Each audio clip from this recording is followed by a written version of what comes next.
5015.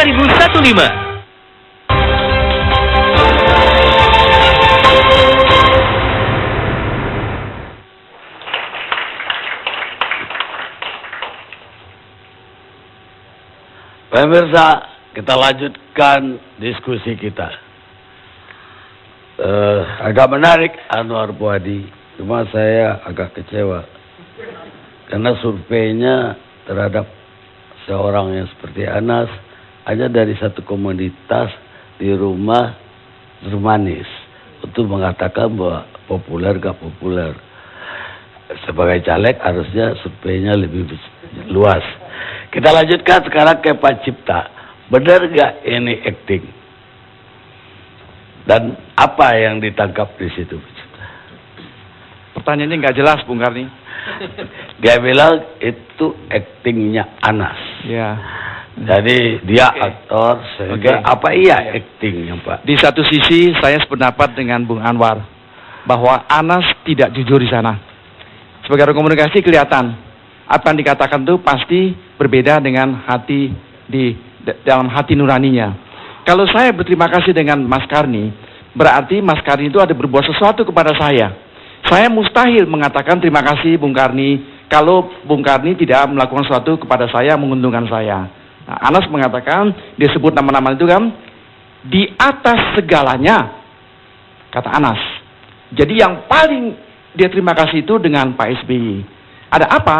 Karena Pak SBY ini melakukan sesuatu yang menggembirakan Anas, yaitu dijebloskan dalam penjara. Ini satire yang luar biasa ini. Ini sindiran yang sangat kuat. Itu yang saya katakan, di situ saya sependapat bahwa Anas sebetulnya tidak sejujur dengan hati nuraninya. Di situ, di poin itu saya sependapat. Cuman bahwa yang lain itu saya nggak ikut campur itu ya. Nah, ini yang statement itu statement. Kalau saya lihat pernyataan ini kan, kita jangan hanya lihat pernyataannya, lihat di belakangnya. Ini peristiwa di belakang itu panjang sekali. Itu kan berawalnya pada pernyataan Nazarudin 15 Oktober 2012. Itu dikatakan dengan jelas, Anas dan Andi Malarangeng otak Hambalang. Anaslah yang mengatur proyek tersebut, mulai dari penerbitan sertifikat lahan hingga penetapan PT Adikarya dan PT Widya Karya sebagai pelaksana proyek Hambalang. Anas, saya ngikutin dengan cermat proyek kasus ini. Ingat, memang para petinggi Demokrat itu mulai galau 2 tahun lalu tentang kemungkinan keterlibatan Anas. Maka Pak SBY membentuk satu tim, ketuanya itu TB Silalahi. Itu diusut sampai di mana kemungkinan itu, ya, diperiksa satu-satu semua yang katanya terima uang dolar macam-macam gitulah, ya. Saya dapat informasi tim sebetulnya berkesimpulan bahwa cukup kuat bukti Anas terlibat. Ini bukan Hambalang, tapi dalam peristiwa di Kongres di Bandung 2010. Tetapi Pak SBY nggak tahu kenapa masih tidak mau bertindak. Berapa bulan kemudian itu kader-kader senior Jero Wacik, Syarif Hasan itu sudah sekali lagi menyampaikan kepada Pak SBY, kira-kira Pak, ini kita makin turun Partai Demokrat elektabilitas ini. Kita harus bertindak terhadap Anas. Anas itu dianggap biang keladinya. Betul nggak betul jangan tanya saya. Itu ada persepsi kuat di kalangan Partai Demokrat petinggi-petinggi itu. Dan akhirnya keluarlah pernyataan Pak SBY yang sangat terkenal, yaitu pernyataan 4 Februari itu yang dikatakan, cobalah KPK ini jernihkan segera. Kalau memang Anas lah berterlibat ya proses hukum, kalau tidak ya direhabilitir gitu loh ya. Oke, 4 Februari, 23 Februari tahun lalu, jadi 23 minus 4, 19 hari Anas dijadikan tersangka. Di dalam teori komunikasi, first order presentation, itu jelas. Kalau kita pakai teori ini, jadi persepsinya Anas itu dibikin sebagai tersangka. Sekali lagi Bung Karni, bukan menurut Profesor Cipta Lesmana. Persepsi publik begitu. Karena teori tadi itu ampuh sekali. Gitu ya.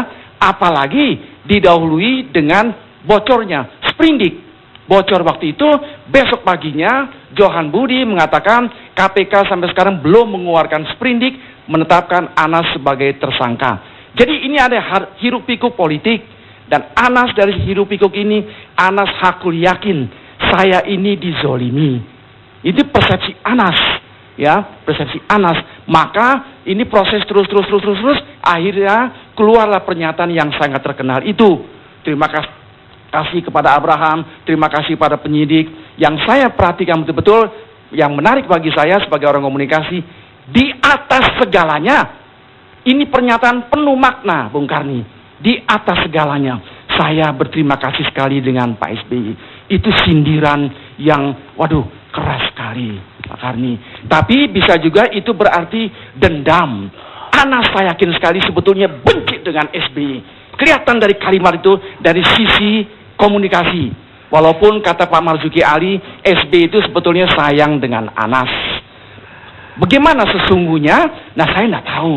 Yang tahu persis Anas, Pak SBY, dan Tuhan. Itu Bung Karni Ilyas. Apa maksudnya dengan kado atau hadiah tahun baru? Lah, itu sindiran. Sindiran. Bung Karni Ilyas berbuat baik sekali kepada saya. Ya. In return, sebagai sebaliknya, saya ucapkan terima kasih, nggak cukup. Saya ingin memberikan kado. Kadonya itu adalah saya ditahan di KPK. Itu sindiran sadis, Karni Ilyas. Sindiran sadis. Jadi maknanya apa? Maknanya saya ditahan gara-gara Pak SBY. Oh, jelas sekali dari segi komunikasi. Saya bisa baca dengan jernih pikiran Anas Urbaningrum. Tapi sekali lagi, yang ngomong ini bukan Cipta Lesmana ya. Yang ngomong ini Anas. Saya sebagai profesor komunikasi, saya analisis.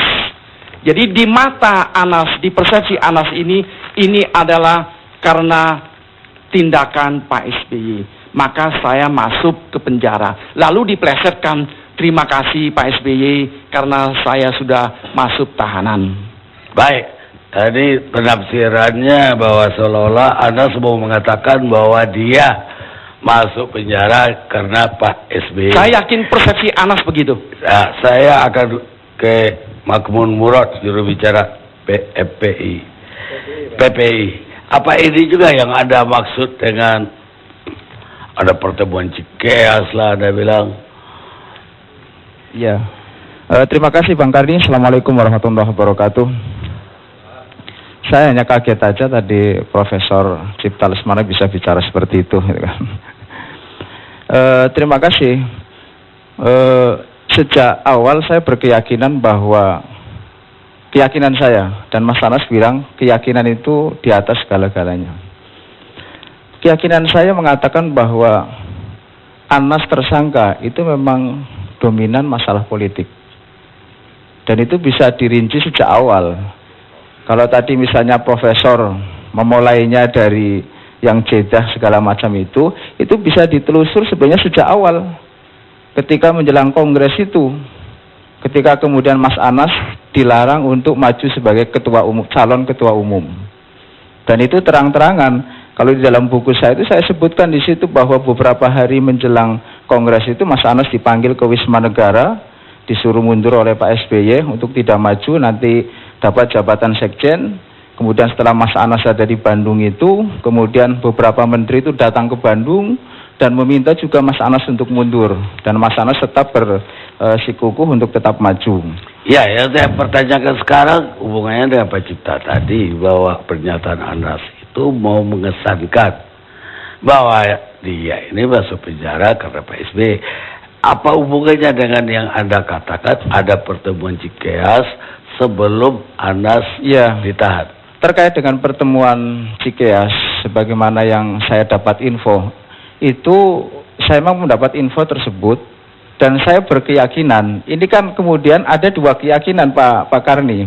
Satu keyakinan dari seorang Wakil Menteri Hukum dan HAM yang mengatakan bahwa pertemuan itu tidak ada. Dan satu keyakinan dari seorang Makmun Murad yang mengatakan bahwa sesuai dengan laporan yang saya terima, itu pertemuan itu ada. Ini ada dua keyakinan. Makanya ketika kemudian keyakinan kan tadi saya katakan kebenarannya. Bagaimana Anda bisa yakin dengan info Anda itu kalau yang ngasih info Anda tidak punya bukti apa-apa ada pertemuan itu? Begini, KPK untuk membuktikan Anas saja itu butuh waktu sampai sekarang belum jelas buktinya ada atau tidak. Sementara saya dikasih ultimatum waktu 1 kali 24 jam. Bagaimana kemudian saya bisa membuktikan itu? Hanya seorang Makmun Murad yang tidak punya intel, yang tidak punya undang-undang, yang tidak punya siapapun. Mestinya kalau mau fair ya kasih waktu juga 10 bulan lah, itu kan, untuk membuktikan, gitu kan. Nah itu namanya imbang. Kalau 1 kali 24 bagaimana imbang? Tapi tetap Pak Karni, karena keyakinan saya itu, saya tetap akan mencari bukti-bukti itu. Dan kalau kemudian nanti ada bukti ya, kita akan ajukan juga ke kepolisian, sebagaimana yang dilakukan oleh Wakil Menteri itu. Jadi Anda masih yakin sampai hari ini bahwa ada pertemuan itu? Tadi keyakinan itu di atas segalanya Pak Karni. Iya, tapi kan kita harus tahu sumber kita itu layak diyakini atau Ya, itu tidak. tadi, kita kan saya kan belum dikasih waktu yang lebih untuk mencari bukti-bukti. Itu wong KPK aja 10 bulan tidak bisa menunjukkan ini loh 2 bukti, 2 alat bukti untuk Anas gitu kan. Itu seperti itu Pak Karni. Jadi buktinya belum ada, tapi Anda yakin ada pertemuan Cikeas. Iya. Yaitu Denny Indrayana, Ketua KPK, sama Presiden. Wakil Ketua KPK. Wakil Ketua KPK dengan Presiden. Saya hanya mengatakan sesuai dengan apa yang saya sampaikan, ada kemudian pertemuan di Cikeas itu sesuai dengan laporan. Tapi saya tidak mengatakan bahwa itu kemudian ketemu Presiden dan lain sebagainya. Ya seperti itu. Jadi ngapain ke Cikeas kalau nggak ketemu Presiden? Loh, enggak, maksudnya begini, yang saya dapat info itu terkait dengan pertemuan itu. Tapi soal siapa saja yang ada di dalamnya kita tidak tahu lebih jauh. Ya maksud ada ke Cikeas ke rumah Presiden kan? Ya yang tentu yang dimaksud Presiden di situ. Ya itu yang saya tanya. Sekarang saya mau ke Wamenkum HAM, Denny Indrayana.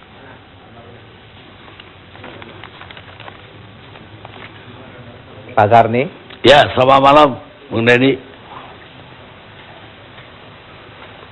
Selamat malam semuanya. Assalamualaikum warahmatullahi wabarakatuh. Sampai hari ini namanya Makmun Murad masih yakin ada pertemuannya Bung Denny bersama Wakil Ketua KPK di Cikeas. Apa tanggapannya Mas Denny? Saya tidak bisa mengatakan apa-apa Bang, ya itu hak yang bersangkutan. Tapi yang pasti saya sayangkan, pertama yang bersangkutan sebenarnya sudah jelas-jelas tidak punya bukti untuk mengatakan itu. Kemudian menyebarkannya di depan publik secara luas, di bawah sorotan kasus yang sedang diperhatikan oleh hampir seluruh mata rakyat Indonesia. Sehingga itu menjadi isu yang tentu saja harus kami klarifikasi kemudian. Pertemuan itu tidak ada. Jadi mau dikasih waktu 1 hari, 10 bulan, 10 tahun, lebih dari itu, 10 abad bahkan, misalnya gitu, tidak bakal ada. Karena pertemuan itu tidak ada. Kalau kemudian Pak Murad membandingkannya dengan proses di KPK, tentu saja ini perbandingan yang bagai bumi dan langit. Kalau yang Pak Murad sampaikan itu jelas-jelas fitnah, tanpa dasar, tanpa bukti. Sedangkan proses di KPK itu adalah proses hukum yang menetapkan seseorang bukan tanpa bukti. Minimal ada 2 alat bukti. Dan kalau kita membandingkan bagaimana wacana-wacana yang diangkat oleh teman-teman ini, dulu ada mengatakan mantan Ketua Umum Demokrat Pak Subur diculik BIN. Ternyata kita bisa tahu apa faktanya. Sekarang pada saat ini kemudian dikatakan ada pertemuan Cikeas. Dan saya harus katakan memang tidak ada. Kalau cara pengungkapan wacana semacam ini di satu sisi oleh teman-teman dibandingkan dengan kinerja lembaga KPK yang sudah dalam semua kasusnya dengan dalih apapun para tersangka terdakwanya, apakah dengan dalih mereka tidak korupsi, apakah dengan dalih mereka korban politik, 100% kinerja KPK, rekam jejak KPK sebagai lembaga anti korupsi membuktikan bahwa dalih-dalih, bahwa alasan-alasan yang dikemukakan oleh para tersangka itu pada gilirannya dipatahkan oleh KPK di persidangan, pada gilirannya divonis bersalah oleh hakim, pada gilirannya diperberat oleh seorang hakim Artijal Al-Kostar. Jadi kalau kita bandingkan dua kubu ini, yang satu sisi menganggap bahwa mereka adalah korban politik, yang satu sisi adalah KPK sebagai lembaga hukum, ya silahkan dinilai. Dan saya di situ sedang melihat, bukan saya sebagai pribadi Bang Karni, paling tidak saya melihat ini persoalan yang sangat serius karena bukan hanya menyangkut saya, tapi juga menyangkut KPK sebagai lembaga anti korupsi yang harus sama-sama kita jaga. Kedua, menyangkut jangan sampai hal-hal dalih-dalih semacam ini menjadi presiden.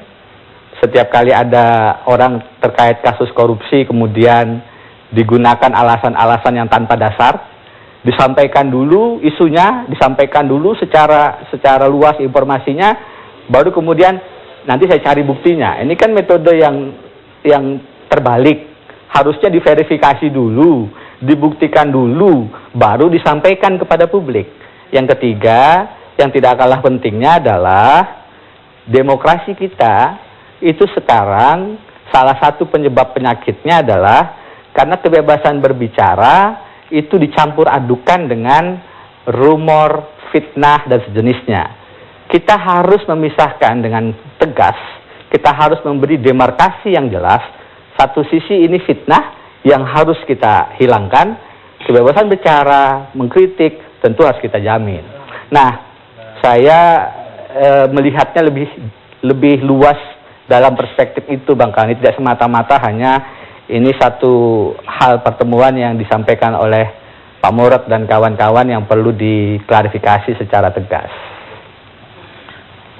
Pak Karni, saya bisa nanggapi sedikit. Apa? Yang soal tadi diculik gitu loh. Ini saya kira perlu diklarifikasi, Pak. Nah, kita terbatas mempersoalkan tuduhan. Nah, itu soalnya fitnah juga. Ini kan tadi Pak Wamenkumham kan tidak juga yang mengatakan menuduh kita itu fitnah, itu kan. Yang ngomong diculik itu, kalau memang itu betul dari PPI itu juga fitnah. Kita dari PPI, baik Mas Anas maupun Mas Pasek, semuanya tidak pernah menggunakan istilah diculik. Coba dibuka di media. Kita tidak pernah menggunakan istilah. Ya, tapi itu udah di luar diskusi kita. Iya, tapi itu masih terkait dengan fitnah juga, Bang. Iya, tapi yang kita diskusikan malam ini ada tidak pertemuan di Cikeas. Bung Deddy sendiri malam itu ada di mana? Malam yang dituduh ada pertemuan. Kalau malam jam 2 dini hari saya di rumah Bang Karni tidur. Awalnya kan katanya jam 2 siang. Jam 2 siang saya dengan teman-teman di kantor habis makan siang. Tapi kalau jam 2 malam ya saya di rumah tidur. Ya, di rumah. Bukan di luar kota. Sampai subuh saya kemudian dengan istri di rumah. Bukan di luar kota atau di saya mana? Di rumah, Bang. Jadi tetap pengaduan ke polisi kita terusin. Bang, begini ya Bang, kalau masalah pengaduan polisi ini kan tentu menimbulkan pro dan kontra. Satu, ada yang mengatakan kenapa harus menunggu 1 kali 24 jam. Kenapa tidak langsung diadukan, itu kan fitnah satu sisi. Saya bilang bagaimanapun kita beri kesempatan lah. Tapi kenapa cuma sebentar? Ya karena ini untuk menunjukkan bahwa ini informasi yang serius, yang mengganggu kredibilitas kami sebagai pribadi, mengganggu kinerja lembaga-lembaga semacam KPK yang harus juga kita sama-sama kawal. Kenapa kata Pak Murad tidak dikasih waktu 10 bulan? Loh, memfitnah tanpa bukti terus minta waktu 10 bulan. Dibiarkan. Ini kan ada-ada saja. Jadi ya memang saya kemudian mengambil sikap, biarlah saya yang mengambil langkah ini. Biar dibuktikan dalam proses hukum. Silahkan nanti dalam proses hukum itu waktu berbulan-bulan yang diminta oleh Pak Murad, ada waktu sekitar 6 bulan di pengadilan negeri, ada waktu sekian waktu di pengadilan tinggi, mungkin kalau sampai kasasi juga 1 tahun 2 tahun. Silahkan buktikan. Dan saya ingin tegaskan lagi, tidak akan pernah terbukti karena memang tidak ada pertemuan. Baik, mungkin yang mereka tidak lakukan verifikasi. Jadi informasi harus kita verifikasi, baru kemudian kita cari buktinya. Baik, terima kasih Bung Deddy sudah bergabung bersama kami. Sekarang Terima saya kasih Bang Karni. mau ke Palmer, pengacara keluarga SB. Dan Bang Hapsan di sebelah kanan saya. Hapsan Taher. Oh, berdua? Ya, ada kita bertiga sebenarnya, tapi satu nggak bisa hadir, Bang. Apa tanggapannya? Sepanjang mengenai pertemuan itu, ini banyak isu ya. Tadi mengenai pertemuan sudah terklarifikasi oleh Pak Denny, dan dari pihak Pak SBY pribadi juga tidak pernah melakukan pertemuan itu yang disebut-sebut dari pihak Pak Makmun Murad tadi. Itu jelas sekali. Terus yang kedua, mengenai hadiah, kan topik kita hari ini Hadiah. kado. Kado. Ya, di persepsi kita itu semacam menyindir, betul seperti kata Prof. Cipta. Karena sebenarnya saya tidak melihat alasan dilontarkan kata-kata yang menurut rasio tata bahasa dengan faktanya itu tidak nyambung. Itu juga Prof. Cipta tadi katakan, dan di situ terdapat ketidakbenaran antara apa yang terucap, antagonis lah ya, kontra sekali antara yang terbaca di dalam perasaan menurut Prof. Cipta tadi dan apa yang diucapkan. Sebenarnya perlu saya jelaskan, tadi saya juga dapat klarifikasi ketika saya diundang menjadi narasumber, saya klarifikasi mengenai topik ini.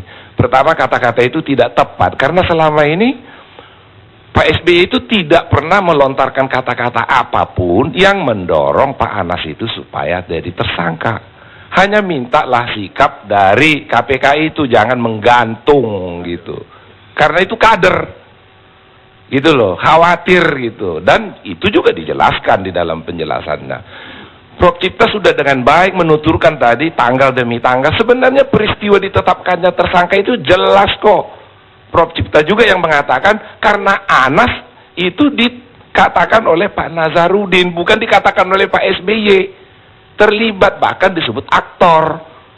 Ya kenapa kok jadi marahnya ke Pak SBY gitu kan?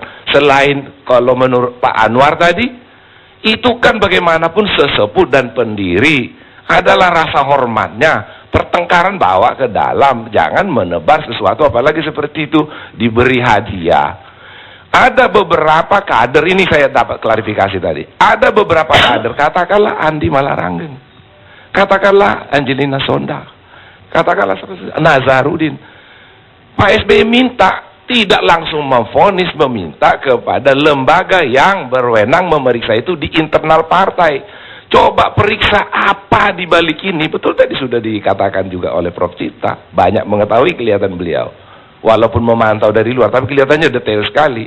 Bahkan disebut Profesor TB Silalahi terlibat di dalamnya. Ada tim kode etik, ada tim pencari fakta, dan diputuskan kalau memang melanggar.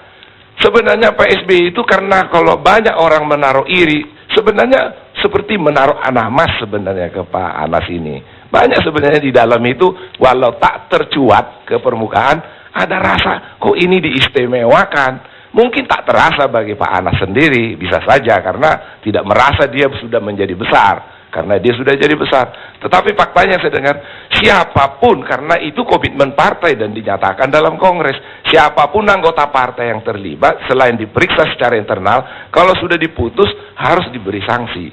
Nah, memang justru pengecualiannya agak lambat mengenai Pak Anas ini, bahkan menjadi keistimewaan, sehingga itulah sampai keluar kata-kata minta ketegasan KPK supaya juga bagi Pak SBY jangan KPK ini terkesan membiarkan partai ini jadi tidak jelas, karena dia harus mengambil sikap dan menghadapi publik ketika itu apakah jadi tersangka atau tidak jadi tersangka. Kan dua kemungkinan sikap konklusif, kan hanya dua bisa diteruskan, karena Anas waktu itu belum tersangka.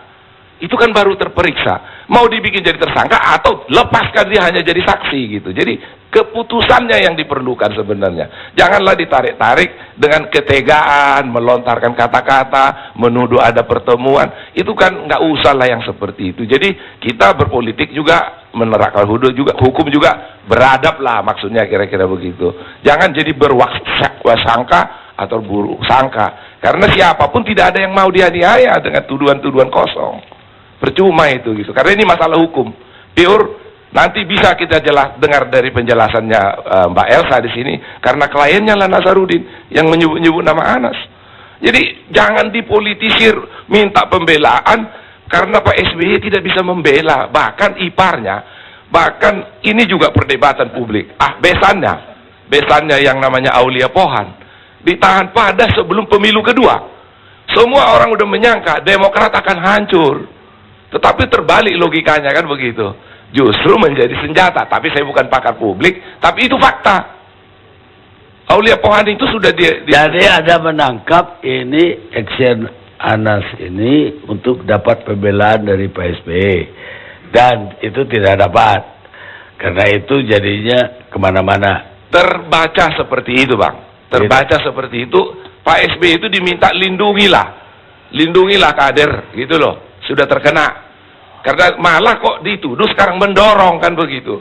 Ini taruhannya antara mempertahankan Anas atau partai yang akan terkena. Jadi bagi Pak SBY minta ketegasan aja sebenarnya ke KPK. Ayo, Mbok ya ambil sikap. Karena itu sudah lama dan itu diskusinya sepanjang persidangan Nazarudin. Yang ada Hotman Paris, ada Elsa, macam-macam. Dan itu menjadi persoalan yang selalu imbasnya larinya ke Pak SBY, ke partai yang dipimpin oleh Pak SBY. Baik, kita rehat.